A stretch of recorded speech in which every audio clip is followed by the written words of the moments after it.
খুব শীঘ্রই আসছে সরকার প্রাথমিক বিদ্যালয় সহকারী শিক্ষক পরীক্ষা। আর পরীক্ষার পূর্বে আজকে আমরা জেনে নিব এই সম্পূর্ণ সিলেবাস, নাম্বার বিভাজন এবং পরীক্ষার প্রস্তুতির কৌশল। তো চলুন শুরু করা যাক। আসসালামু আলাইকুম। জব সলিউশন আপনাদেরকে সকলকে স্বাগত। তো আমরা যদি পরীক্ষা কাঠামোটার দিকে যদি এক নজরে তাকাই, আমরা দেখতে পাচ্ছি প্রতিবারই পরীক্ষাটি শুধু এক নাম্বার হয়ে থাকে, যেটা এমসিকিউ টাইপের এবং এটা সময় থেকে 1 ঘন্টা, যেখানে 5টি বিষয় আসলে কোশ্চেন হয়ে থাকে এবং বিষয়ভিত্তিক ভাবে প্রতিটা বিষয়ের বাংলা 20, ইংরেজি 20, গণিত 20, সাধারণ জ্ঞান 20 এবং মানসিক দক্ষতা 20 নাম্বার মিলে মোট 100 নাম্বারে পরীক্ষা হয়ে যায়।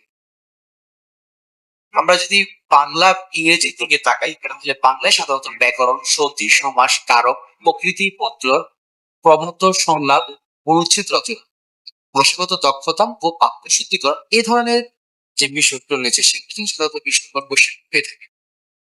আর এক্ষেত্রে সব শ্রেণীর যে ব্যাকরণ বইটা রয়েছে সেটা ভালোভাবে পড়বে, কেননা এটা মোটামুটি একটা বেস বা ফান্ডামেন্টালের মতো কাজ করে। এরপর আমরা যদি ইংরেজির দিকে তাকাই, সেখানে গ্রামারে tense, voice, narration, parts of speech, reading and understanding অর্থাৎ কম্প্রিহেনশন এবং ভোকাবুলারি অ্যান্ড ইউজেস থেকে। আর এক্ষেত্রেও focus equally on grammar rules and vocabulary practice more and more as you can. তো এরপর আসছে সাধারণ জ্ঞান এবং গণিত। গণিতের ক্ষেত্রে বেসিক পাটিগণিত যেমন সংখ্যা, ভগ্নাংশ, লসাগু, গসাগু, শতকরা, লাভ, ক্ষতি, সরল ও চক্রভিত্তিক মাপা, জ্যামিতি, ক্ষেত্রফল, পরিসীমা, বীজগণিতের সূত্র এবং সমীকরণ, এই রিলেটেড কোশ্চেনগুলো সাধারণত এসে থাকে। প্রতিদিন অন্তত 20টি করে এমসিকিউ অনুশীলন করো।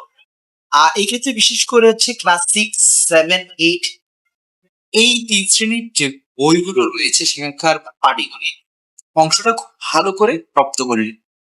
এছাড়া সাধারণ জ্ঞানের মধ্যে বাংলাদেশ বিষয়কের বিষয়গুলো ইতিহাস, ভূগোল এবং সংবিধান এই রিলেটেড কোশ্চেন আপনি পাবেনই।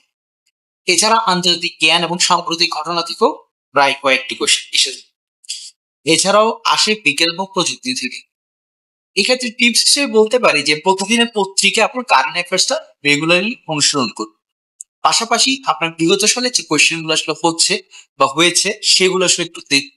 তাহলে আপনি একটা ভালো একটা আন্ডারস্ট্যান্ডিং পাবেন যে আসলে প্রশ্নের প্যাটার্নটা আসলে ঠিক কি ধরনের হচ্ছে। সর্বশেষ আমরা যদি মানসিক দক্ষতা নিয়ে কথা বলতে যাই, সেখানে 20 নাম্বার মানসিক দক্ষতার কোশ্চেন এসে থাকে, যেখানে লজিক্যাল রিজনিং অর্থাৎ যৌক্তিক বিশ্লেষণ ভিত্তিক প্রশ্ন সমাধান, নাম্বার সিরিজ যেটা আসলে আমরা ক্লাস 9, 10 এ পড়ে থাকি, শান্ত ধারা, গুরুত্ব ধারা অর্থাৎ সংখ্যার প্যাটার্ন ধরে শনাক্তকরণ অথবা পূর্ববর্তী বা পরবর্তী সংখ্যা নির্ণয়করণ, ডায়াগ্রাম লজিক, চিত্র ও প্রতীক ভিত্তিক যুক্তি নির্ভর প্রশ্ন, অ্যানালিটিক্যাল স্কিল যেখানে বিশ্লেষণ সমস্যা এবং তার সমাধান এবং আপনার সিদ্ধান্তটা চাওয়া হয়, বিভিন্ন ধরনের আসলে অ্যানালিটিক্যাল প্রশ্ন এখানে আসলে ইউজ করা হয়। এই ক্ষেত্রে টিপস হিসেবে বলতে পারি আইকিউ এবং সাধারণ জ্ঞান মিলিয়ে প্রতিদিন অন্তত 15 মিনিট চর্চা করুন। এটা যত বেশি আপনি প্র্যাকটিস করবেন তত বেশি আপনি এই বিষয়টাতে দক্ষ হয়ে উঠবেন। তো প্রস্তুতি কৌশল হিসেবে কিভাবে আসলে এই কৌশলটি কমপ্লিট করবেন? অ্যাটলিস্ট প্রতিদিন কমপক্ষে 2 ঘন্টা রুটিনভাবে পড়াশোনা করুন। এটা এমন ভাবে সেট করুন যে আপনি প্রতিদিন যেভাবে হোক 1 থেকে 2 ঘন্টা পড়বেনই। আর এই ক্ষেত্রে প্রথমে পুরোনো যে প্রশ্নগুলো আছে সেগুলো আগে সমাধান করে আসুন। গত বছরের প্রশ্নপত্র বিশ্লেষণ করলাম, একটা প্রশ্নের ধারণা পাবে, সেটা আমরা একটু আগেই বললাম। তাছাড়া সমান গুরুত্ব দিন বাংলা, ইংরেজি, গণিত প্রতিটি বিষয়ে আইকিউ এবং জিকে চর্চা। প্রতিদিন অন্তত 15 মিনিট মানসিক দক্ষতা এবং সাধারণ জ্ঞান অনুশীলন করুন। সফলতা কামনায় নিয়মিত অধ্যবসায় সাফল্যের মূল চাবিকাঠি। ইনশাল্লাহ দেখা হচ্ছে পরবর্তী কোনো ভিডিওতে। আরো ডিটেলস আপনারা যদি কোনো বিষয়ে জানতে চান আমাদের কমেন্ট সেকশনে জানান। ইনশাল্লাহ পরবর্তী ভিডিওতে সেটা নিয়ে আলোচনা করা হবে। ভালো থাকবেন। সালাম আলাইকুম।